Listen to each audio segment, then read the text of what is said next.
Well guys, I'm back at it, taking another shot at figuring out what's going on with the Vernon. And last time I was running it, I had a problem where it was locking up and causing the belt, the leather belt, to fall off the cone pulley. Now, you know, it may be that I need a little more tension on the cone pulley as one of the issues, but that's certainly not going to explain everything. Now, the good news is I was able to determine that it's not the spindle that's locking up, or a back gear issue or anything like that. The back gear isn't even in play right now, actually. It's disengaged. The issue is something was locking up with the whole gear train that has to do with the forward reversing mechanism. That's the underneath the headstock there, the three bevel gears that work in conjunction with each other, along with a clutch dog that moves back and forth and engages one or the other. So what I had figured out that night was that if I push this gear all the way in like this, which basically disconnects this gear on the back of the spindle from this gear down here, which consequently drives the an outer sleeve and drives the bevel gear that's closest to this side, and that bevel gear drives a bevel gear that's kind of like 90 degrees to that, to drive another bevel gear on the other side, so that you've got two bevel gears driven at the same time, but one going in the opposite direction of the other. Then you've got the shaft going down the middle, which the clutch dog is keyed to, that slides back and forth via a yoke controlled by the shifting lever over there in the linkage. So right now what I did was I made sure that the shifting lever is in neutral by getting down underneath there and looking up with a light and making sure that that dog is right in the middle. So with the dog right in the middle, the inner shaft, which is the inner shaft, which is what this gear is on, okay, is completely disengaged from the outer shaft or any of those gears. Now you'll notice that's making some horrible noises. Well, I'm pretty sure that that night, after this thing locked up and I was having problems, that I couldn't turn this no matter what I tried. I think what actually happened was, because I neglected to oil this, I think this actually locked up. I think what happened was this heated up and the shaft got large enough and it seized, and thereby created an effect where both gears were basically locked on the thing at the same time, or something like that. Not quite sure exactly what was going on, but I do know one thing. I know that that's not a noise we like. And to refresh myself with the different oiling ports for that whole system right there, I kind of went underneath there and took another look, and there's a tube right here that's at the other end of this port that's just wide open. That goes to one of the pinion gears. This little capped tube right here appears, based on its proximity, to go to the other pinion gear.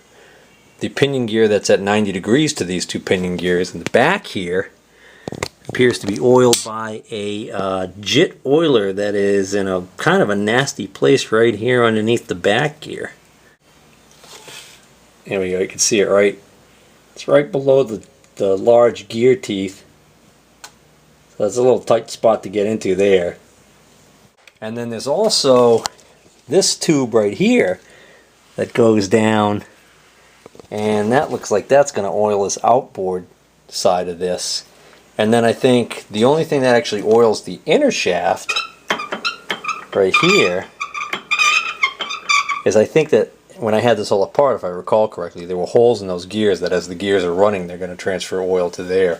Because there doesn't appear to be an oiler in the end of this shaft here like there were on these.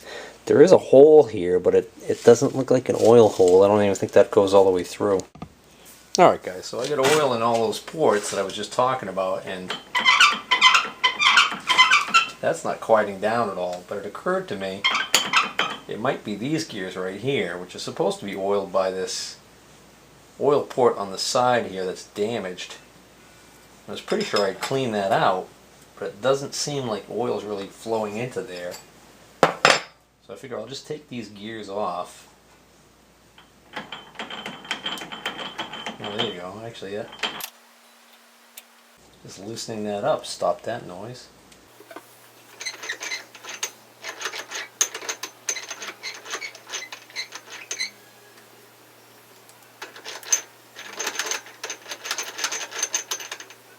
I wonder if that's just the side of the washer rubbing that, making that noise.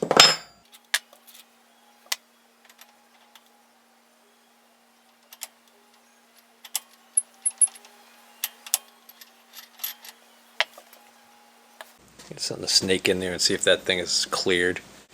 I'm running low on pipe cleaners. Yeah, I was pretty sure I didn't miss this.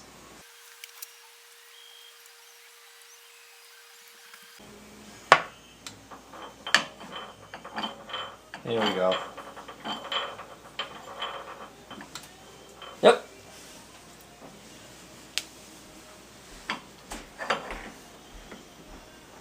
Well, let's make it a big old sloppy mess. Once I've got this all set up and running the way I want it to, I'm going to make up some sort of system of drip pans or something, so that my porous concrete floor doesn't start soaking up years worth of oil. Alright, that all sounds good now. Okay, I've got that side gear engaged again.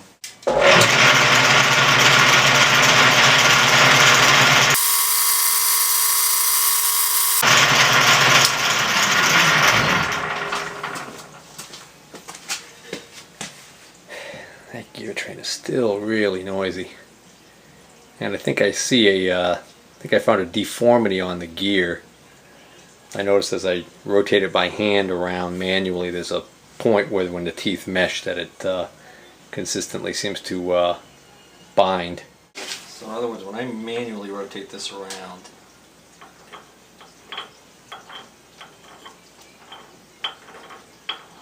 of course not doing it now.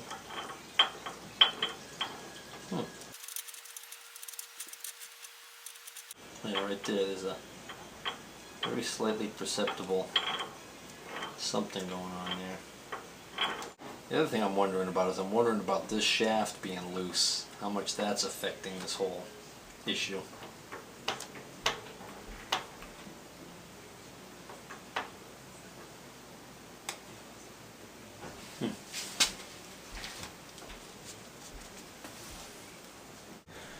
Well, I think I'm going to shift gears, if you'll pardon the pun, and do some work on the tailstock, because I want to get this tailstock mounted onto the lathe, because it's going to be one less thing I've got in the way here on the floor. And also, once I get the tailstock mounted, I can actually check.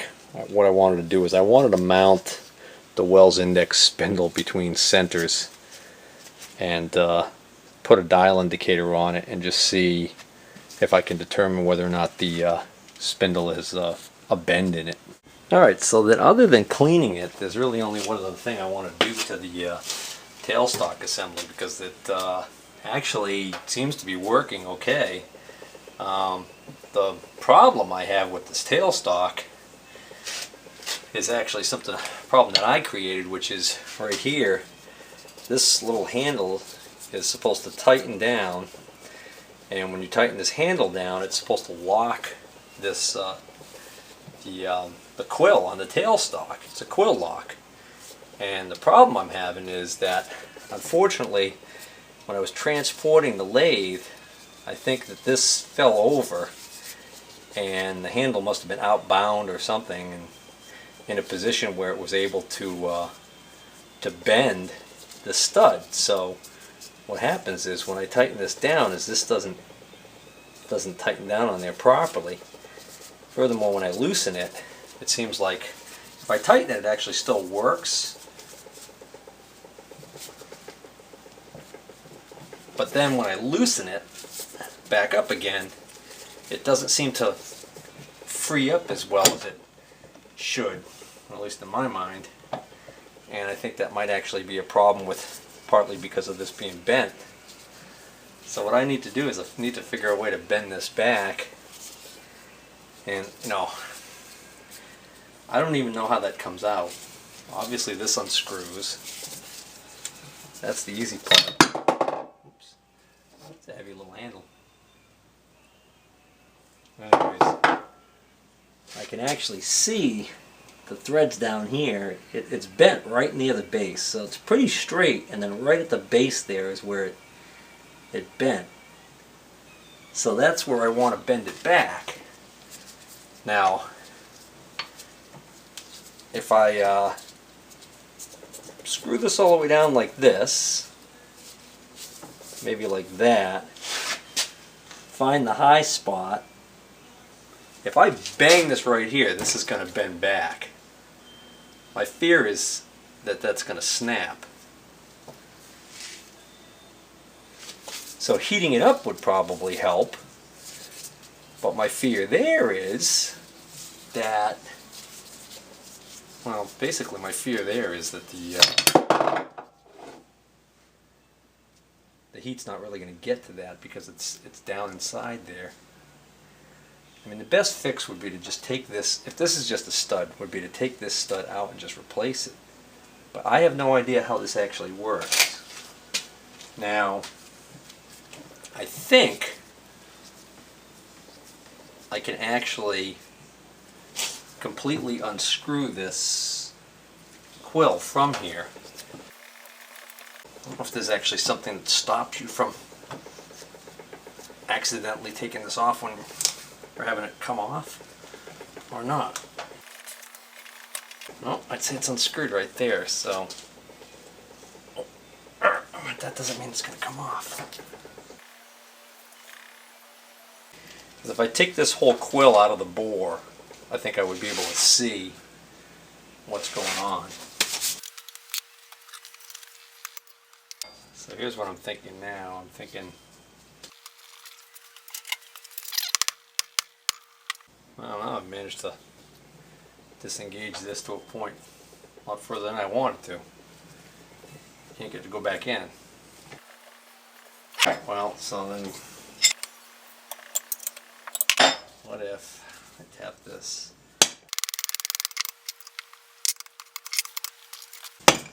There we go. There we go. I was turning it the wrong way. Moron. Alright, now let's see whether or not with that's threaded in. I take the hand wheel and tap the shaft back out this way. Can I get the whole thing to come out? So I'm just taking the nut off the back here. I think I should use a puller on there. I'm being real careful not to pull on the spokes of the wheel. I'm pulling on the part that's actually part of the whole center unit there. Alright, that's off. And the little woodruff key comes out. Well, that's loaded with a ton of grease. Interesting. Alright, now I need to push that through, and obviously I don't want to damage that, so I use a piece of brass. That just loosened up quite a bit. I think it's going to come out now. Voila! It doesn't look like I'm going to see much in there, unfortunately. Let me get a light over here. Alright, camera's not going to show it. But nearest I can tell, there is a half circle or like concave shaped piece of metal in the side wall of where the quill is. And what must happen is the other end of this stud must thread down into that. And then it appears when I tighten this top nut, what ends up happening is that pulls up on this stud, and causes that concave piece to kind of pull up out of position and lock the quill. Now, I don't see any way possible that this could be made other than that piece gets inserted from inside the bore here, and then this stud threads down in it. So I think this is just a regular old stud. So I think if I had a stud extractor the right size, I think I could put a stud extractor on here and actually pull that right out. Unscrew it from there. Alright, so last night I was down here looking at this thing, and when I went up, before I went to bed, I checked online just to see if I could find anything, and I discovered that there's like two versions of the way this clamping action happens on these tailstocks. On a lot of the smaller tailstocks, this part of the housing's actually kind of split, got slots in it, and this part right here would be further outboard, and all it does is a simple clamping action by drawing the slit closed more. It changes this outer diameter and clamps on the thing, as opposed to this style here, which is just kind of this special wedge. Well, I did find a tailstock that used a wedge style, and turns out, apparently, I was wondering how that went in there. Apparently this part right here that I'm looking at is actually the top of the wedge, and that this is actually meant to come out of the housing through the top here. But in order for that to happen, I think it actually slides down over this stud, and so then what happens is it's able to move up and down on the stud, and as you tighten this, you're clamping it down into position so it can't rise up and release. So my problem right now is I'm not going to be able to get this out of here with the stud bent. So even if I go in here and try and pull that up,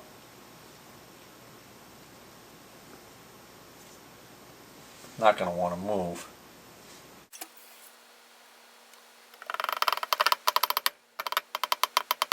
Oh, that's interesting. The stud's moving with it. You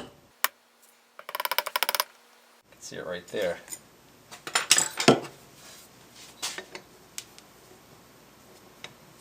Well, if that's the case, the stud's going to come with it, then why not just pull the whole thing out like this?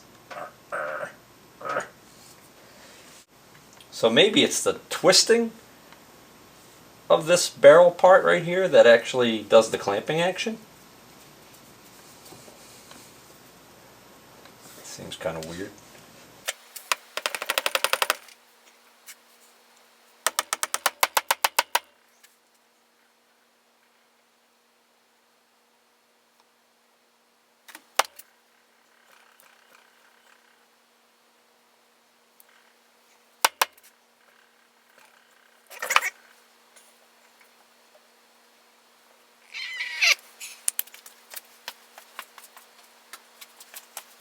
You might be thinking, well, since you banged it straight and it didn't break, why not just stop right there and just leave it alone? But what I'm seeing is a ton of dirt and grime in there, and that's what's keeping this kind of stuck in there. And my thinking is if I can take this out and clean it, then the whole action of this thing's going to work better. Of course, the trick is getting it to come out.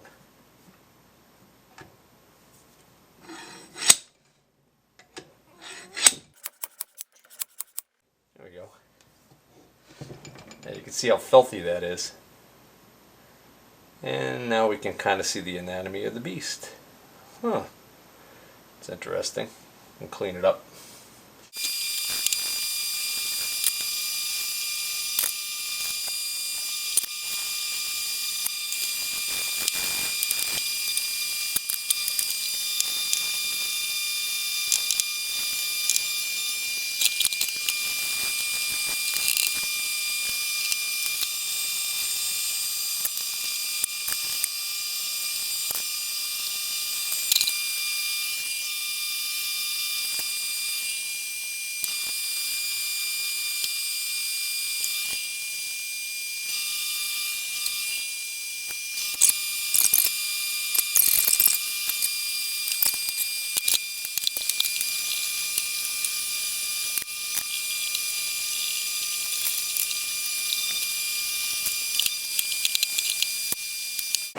I'm going to call that done, go to work, and when I get back this afternoon, if I have some time, I'll start doing some reassembly.